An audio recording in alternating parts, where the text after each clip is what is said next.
America, joined by United States Senator Tom Cotton of the Senate Intelligence Committee and Armed Services Committee. Good morning, Senator Cotton. Good to speak with you. Good morning, Hugh. Good to be on with you. Are you a participant in Thursday's hearings, as I think you are? Yes, sir.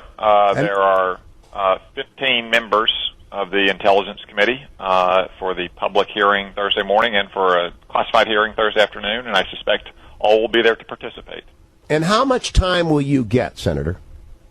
I believe they're going to do extended time, so maybe 10 or 15 minutes for Chairman Burr and Mark Warner, the senior Democrat, and 7 or 8 minutes for each member.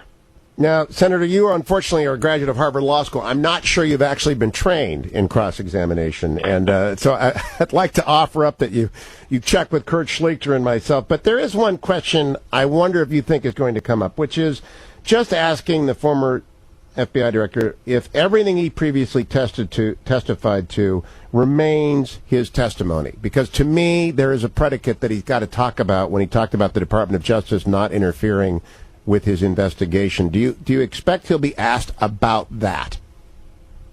I do, Hugh. Jim Comey obviously testified in front of Congress many times on many topics, but in particular over the last 11 months, since he gave the press conference about his conclusions in the Clinton email investigation. He testified repeatedly about his conclusions there, what went into his thinking to have that press conference, to reopen the investigation in October, to close it a week later, as well as his testimony a couple months ago about the investigation into allegations of improper contacts between Russian officials and campaign operatives in last year's campaign. So I would assume that all of his statements in those testimony before Congress remains his best and fullest knowledge, and that if anything he says tomorrow contradicts it, someone will ask him to explain that contradiction. By the way, I have no idea what he's going to testify to. He could very well end up supporting President Trump. He could end up being a critic of President. It doesn't matter to me. I just want it to be consistent. I mean, Hugh, that's exactly right. Almost everything that we've read in the news about Mr. Comey's statements, his perceptions, his feelings, is based on very thin sourcing. It's not the kind of sourcing that you'd take as creditable in the intelligence world, certainly not in a legal world. For instance, the accounts of these memos he allegedly wrote would be at least triple hearsay. What Donald Trump said, according to Jim Comey, according to someone who saw the memo, according to the New York Times reporter who had it read to him and didn't even read it. So I don't know what Mr. Comey will say on any of these matters beyond what he said to Congress in the past, which, again, I take to still be his best and fullest knowledge. But I think anybody speculating about what Jim Comey will say on Thursday is putting the cart before the horse, and that we should just allow him to come in and tell his story and then answer the questions of the members of the committee. I must say I'm rather impressed and surprised that you know the term triple hearsay coming from Harvard Law School. So that's very good. I think that's a hopeful sign for the committee hearing on Thursday. Let me ask you about one other question, which I'll just put in your question pile.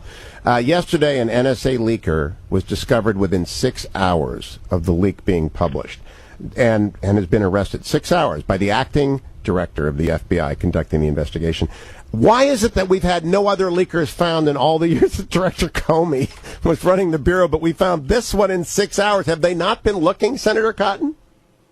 Hugh, I ought not comment on that particular case, nor any other particular leak investigation, other than to say that we should take any leak of classified information by those unauthorized to disclose it very seriously, and it should be investigated to the fullest extent of the law and prosecuted to the fullest extent of the law. Any person in our government who thinks he or she perceives wrongdoing has many legal avenues to elevate that wrongdoing. Their immediate supervisors, if they think their supervisors or chain of command are involved, they can go to the Inspector General. They can come to the Congressional Oversight Committees. One authorized avenue is not going to the media. Amen. It does not serve our public. It does not serve the public interest in our national security to go to the media with this kind of information. Any person who thinks they see wrongdoing should go through the proper legal, secure channels. Amen. Then back to the Comey hearings. These memos that you just referenced.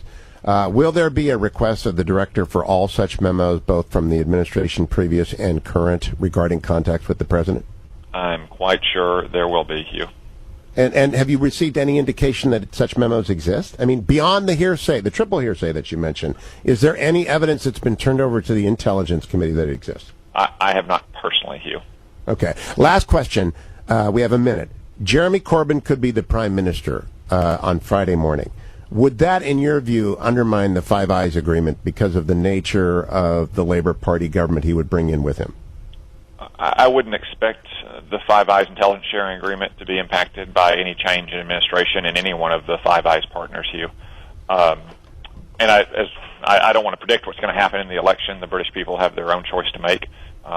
So we'll judge what happens once they make that choice on Thursday. Senator Cotton, we'll talk again in a couple of weeks when I'm back from Normandy. Thank you for what I think is going to be a fascinating day of commentary on Thursday. Senator Tom Cotton from Arkansas, a member of the Senate Intelligence Committee. Don't go anywhere, America.